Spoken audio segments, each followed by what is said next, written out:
Bismillahirrahmanirrahim. Assalamualaikum warahmatullahi wabarakatuh. Perkenalkan, nama saya Iin Anggelia Arnida, selaku mahasiswi Universitas Mandala Waluya Kendari, program studi S1 Farmasi.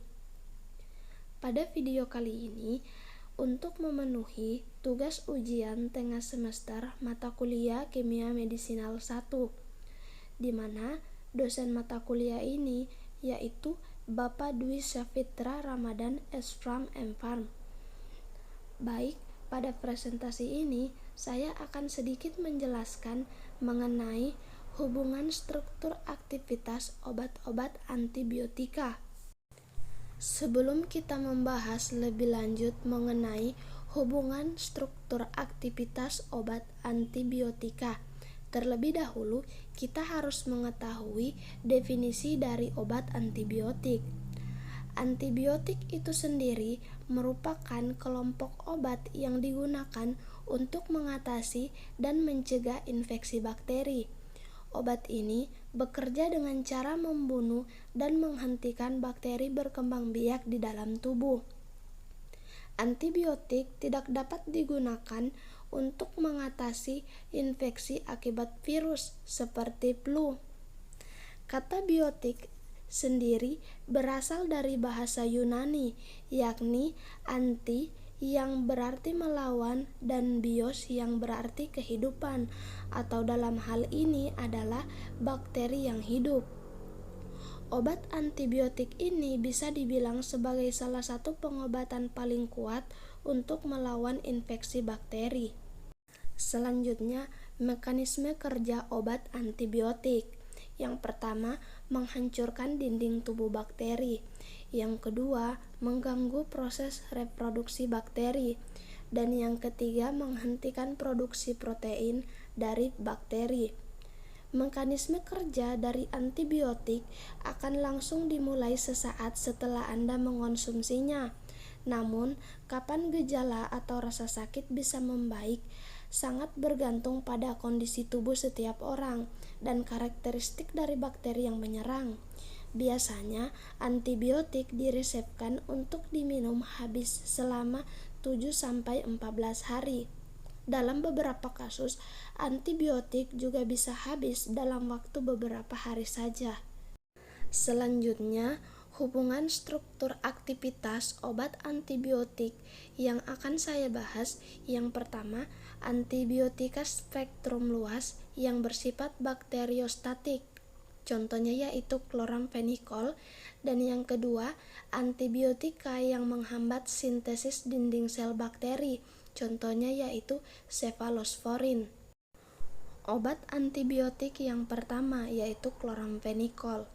Kloramfenikol merupakan antibiotika spektrum luas yang bersifat bakteriostatik. Obat ini merupakan obat pilihan untuk pengobatan demam tifoid akut yang disebabkan oleh Salmonella sp. Kloramfenikol diisolasi dari Streptomyces penzulei oleh Ehrlich pada tahun 1947. Kemampuan kloramfenikol menembus sistem saraf pusat menjadikannya alternatif untuk pengobatan meningitis dan sebagai anti-riketsia. Kemudian kita masuk pada hubungan struktur dan aktivitas kloramfenikol. Yang pertama, modifikasi gugus P-nitrophenol dapat dilakukan melalui beberapa cara, yakni penggantian gugus nitro oleh substituen lainnya akan menurunkan aktivitas bakteri. Kemudian, pemindahan posisi gugus nitro dari posisi parah juga akan menurunkan aktivitas antibakteri. Dan penggantian gugus penil oleh gugus alisiklik akan menghasilkan senyawa yang kurang poten. Yang kedua, modifikasi pada rantai samping dikloroasetamida.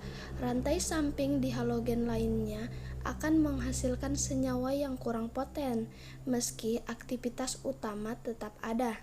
Dan yang ketiga, modifikasi 1,propopanadiol bila gugus alkohol pada C1 diubah akan menurunkan aktivitas, sehingga adanya gugus alkohol pada senyawa ini penting untuk aktivitas antibakterinya. Selanjutnya yang kedua, obat antibiotik cefalosporin. Cefalosporin merupakan antimikroba beta-laktam yang digunakan untuk melawan infeksi kulit, bakteri resisten, meningitis, dan infeksi lainnya. Cefalosporin terbagi menjadi 4 generasi. Yang pertama, cefalosporin generasi pertama. Obat-obat dari cefalosporin generasi pertama memiliki aktivitas yang tinggi terhadap bakteri gram positif, namun aktivitasnya rendah terhadap bakteri gram negatif. Berikut tabel obat-obat golongan cefalosporin generasi pertama. Bisa dilihat salah satu dari contoh obatnya yaitu cefaloridin. Kemudian cefalosporin generasi kedua. Turunan dari cefalosporin generasi kedua lebih aktif terhadap bakteri gram negatif dan tidak terlalu aktif terhadap bakteri gram positif bila dibandingkan dengan cefalosporin generasi pertama.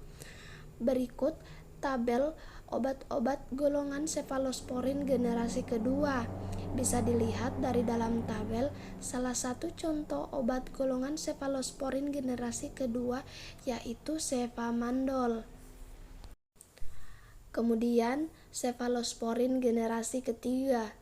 Obat yang termaksud kelompok cefalosporin generasi ketiga kurang aktif melawan bakteri gram positif dibandingkan generasi yang pertama, tetapi memiliki spektrum yang lebih luas terhadap bakteri gram negatif. Berikut tabel yang berisikan contoh obat-obat golongan cefalosporin generasi ketiga, salah satunya yaitu ceftriaxone. Kemudian cefalosporin generasi keempat. Obat dalam kelompok cefalosporin generasi keempat memiliki spektrum yang lebih luas dalam melawan bakteri dibandingkan dengan turunan cefalosporin sebelumnya. Berikut tabel yang berisikan contoh obat-obat golongan cefalosporin generasi keempat. Salah satu contohnya yaitu cefepime. Kemudian kita masuk pada slide terakhir, di mana hubungan struktur dan aktivitas turunan cefalosporin adalah sebagai berikut. Yang pertama, turunan cefalosporin memiliki struktur inti yang sama, kecuali pada rantai samping pada posisi C7 dan C3. Modifikasi substituen pada C3 dilakukan untuk mendapatkan sifat fisika kimia yang lebih baik, dan modifikasi substituen pada posisi C7 untuk mengubah spektrum aktivitasnya. Kemudian yang kedua, adanya gugus pendorong elektron pada posisi C3 dapat meningkatkan aktivitas antibakteri. Dan yang ketiga, aktivitas biologis sangat bergantung pada rantai samping yang terikat pada posisi C7. Substitusi gugus metoksi pada posisi C7 seperti pada cefamisin dapat meningkatkan ketahanan terhadap beta-laktamase. Dan yang keempat, pergantian isosterik pada atom S pada cincin dihidroksiatin dan dengan atom O menghasilkan oksacefamisin atau oksacefem, menunjukkan spektrum antibakteri yang lebih luas. Demikian presentasi dari saya. Saya Iin Anggelia Arnida, mohon maaf apabila ada kekurangan, dan terima kasih atas perhatiannya. Wabillahi taufik wal hidayah. Wassalamualaikum warahmatullahi wabarakatuh.